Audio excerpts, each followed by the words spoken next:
Hi, I'm Michelle from Michelle's Romantic Tangle, and I have been out and about a lot running errands for my daughter's upcoming wedding. And being out and about means that I make time to stop at some thrift stores, especially this one, which I've driven past quite a few times but never had the time to stop at. I always look at the furniture, even though I am not shopping for the furniture. It's fun to see what is out there, and sometimes tucked in with it, you find some really neat things like this waste basket, which I am just kicking myself for not buying. I love that image. I don't know if it's something that someone painted or something that was mass produced. The hobnails on the lampshade make me think that maybe it was mass produced, but it's still the kind of image that tickles my fancy, and I could have used it for the sewing room. Sometimes I'm trying to be good and I kick myself later. There was some really fun bric-a-brac in the shop, and I wish I had more shelves to display things on, but at the same time, I know that if I did have the shelves, I would fill them up so quickly I would be right back where I am now. I love this little porcelain lady, and you don't need more than one porcelain lady in your life, probably. So I keep resisting the temptation. I'm going to wind up with one sooner or later. Possibly I should remove myself from the temptation by not looking at the bric-a-brac anymore.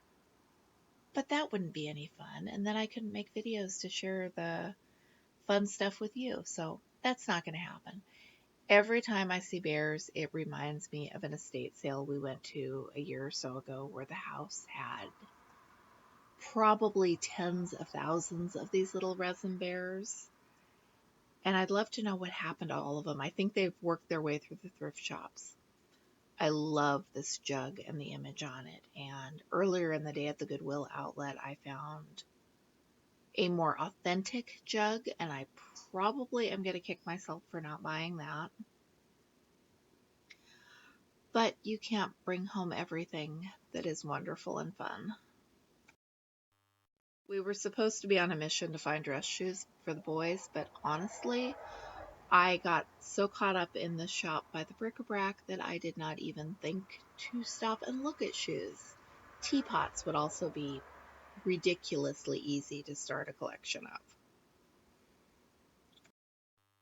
I found a clock an awful lot like this one at the Goodwill bins with my daughter recently, and mine was not $39 and probably more likely to be in working condition, although the plan is to get it for a room box for a dollhouse.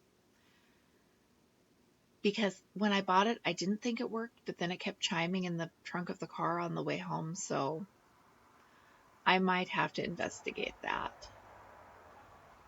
I wonder what people buy at the thrift stores. Is there a market for these old calculators and these old office organizing things? I didn't even notice that fishbowl when I was filming, but I kind of wish I'd bought it. In that not having to know what it cost or spent the money kind of hindsight. The floral setting, these are little vases. I don't know if that is wedding decor or party decor. Haven't seen them packaged like that before.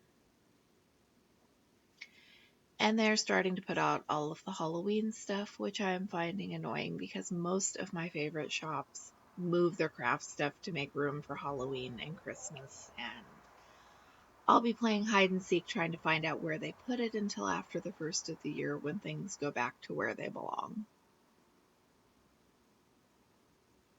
The boys found this animated Christmas display, which is a little unsettling.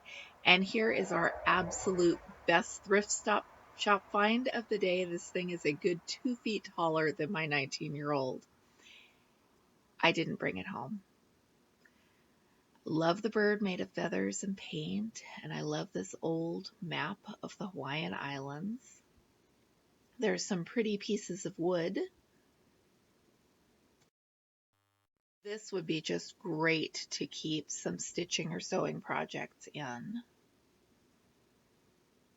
And I love these old laundry hampers. I have I think 3 of them at this point. I bought one at an estate sale for my daughter for 50 cents, not having any idea how they're wonderful and functional. And if you can find them in nice condition, they are great and they will outlive plastic hampers like you would not believe. Lots of ugly lamps. I can't get over how many ugly leopard print lamps we find.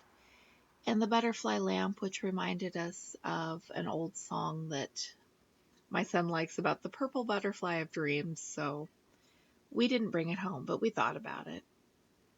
A zebra print crock pot, lots of popcorn poppers, because there are always popcorn poppers. I always head to the pots and pans, and then I forget what I am actually looking for, which is some smaller metal pans that I can fit into my electric pressure cooker. One of these days I will remember while I am in the store. Looks like there's one of those mixing bowls that I spent forever trying to find after I accidentally broke my daughter's. I did find her a replacement, and I did find it in the thrift shop because new ones are just painfully expensive, and I don't know that we need a brand new bowl for an ancient mixer. Neat painting that was someone's original artwork. And my son found this guy. I found this same guy in possibly the same thrift shop 2 months ago, and he is in a video that I haven't had a chance to upload yet. He's apparently not going anywhere. I love these soup bowls. I love the shape of them and the artwork, and I like my house, but boy, I wish I had the kitchen cabinet space for some of this fun stuff that I wouldn't use maybe every day. I love these old farmhouse images.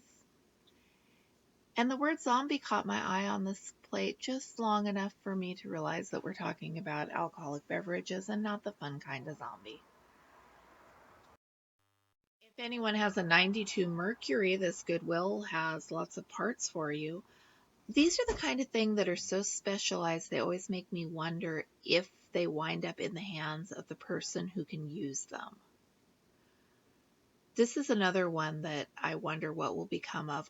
All of that is one shade of brown construction paper. They're selling 4 packs for $7. Didn't count the packs, can't use the math, but I'm thinking that the person who can use that much brown construction paper probably doesn't want to spend that much money on it. It's also a sealed package here of maps, unlabeled maps of, I think it was labeled Middle America. I always thought that was Central America. Again, I don't know if that at the price they're asking is going to find its way into the hands of the person who can use it. And when I shop with the boys, I find everything that has sharp teeth, because that is just how that works. I'm guessing that a teacher retired and donated a lot of stuff, and that would explain the maps and the construction paper. Did find a couple of cross-stitch kits in their packaging. Sadly, neither of them were things that I would want to stitch for myself, but there's good stuff out there for someone else. I'm Michelle from Michelle's Romantic Tangle. Thank you so much for spending some of your time thrifting with us. I'll have more videos soon, including the one with our first sighting of the creepy ceramic Fisher Boy.